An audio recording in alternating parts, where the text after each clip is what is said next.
دا runtii gudoomiye ku-xigeenka saddexaad Cabdiraxmaan xildhibaan Cabdiraxmaan Taliyan la dhameeyay sidii ay hawshu badankeedii yiri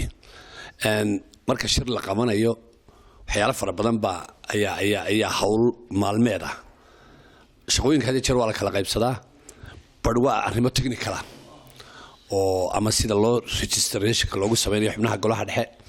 sida loo diiwaan gelinayo sida liiskii loo hubinayo sida kaarkii loogu sameeyo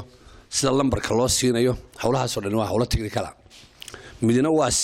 qaabkii uu shirku u qabsoomi lahaa madashii uu ku qabsoomi lahaa cidii wadi lahayd budgetkiisii muraaqibiintii cidii hawsha gal lahayd labada hawlood ba horta ugu muhiimsan marka shir la qabanayo waxa hadaba xasaasi ah oo arinta lambar 1 oo priority marka shir la qabanayo habka technical-ka ah loo maamulo ayaa priority oo muxuu yahay habkaasi waa in qofkii diiwaan gelinaya golaha dhexe la hubiyaa lambar la siiyaa la sawiraa maxay ahayd oo la hubiyaa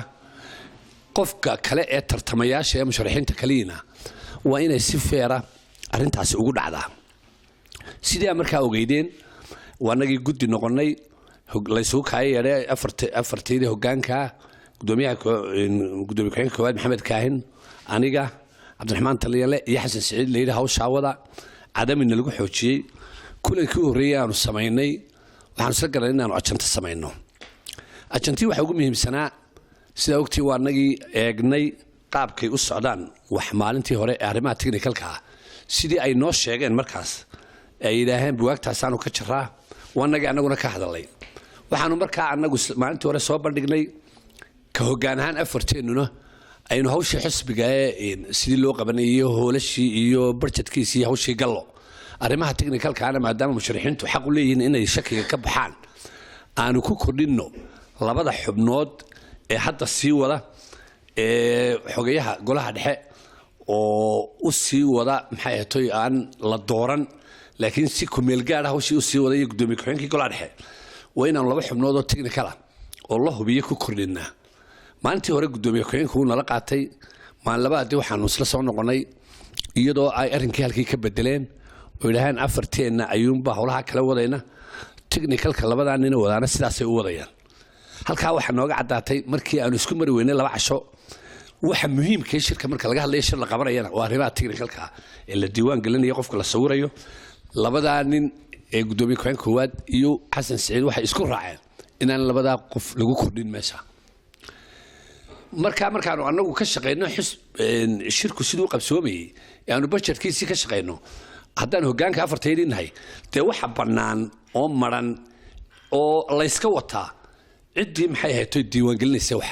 oo marba tira la iska sheegayo looranaya waxa la intaas la diiwaan geliyay hatta waxa la diiday review ku sameeyno oo dub eegno arinta marka dadka waxaan u cadeynaa halka labada xubnood ee hoggaankii way diideen markay la tashi soo sameeyeen in laba xubnood lagu kordhiyo waana halka hawshu ka muhiimka ahayd waana halka hawsha laga garanayay inay wax qaldanayeen kale halka waxa ka cad inay wax qarsanayaan oo ay wax qarsanayaan waxa kale oo raaca de shirka marka la qabanayo shirka waanu qaban jirnay kulmiye dhowr iyo 10 sanadood baan ahay guddi fulneed baa jirto de soo fadhiisan jirtay oo mandate-keeda ay tahay in hawlahan hawl maalmeedka socodsiiyaan ma jirto guddi fulneed hoggaanka imika jira uu ignore gareeyay shaqadoodiina ugu mu yeerin markay saa tahay haddaan nahay labadii xubnood ee halkan hoggaanka ah imika fadhiya de waxaanu garanay arintaasi inaanu taageerayaashadii noo sheegno aanaanu qarin arintaasi ay khalad tahay uu afduuban yahay shirku ama madaxweynaha ugu yeeraan ama cid kale ugu yeeraan hawshaas hawl transparent ah maaha wuxuu shalay talahaa in gudoomiyuhu musabixi waxa isdiiwaan geliyay 300 iyo charter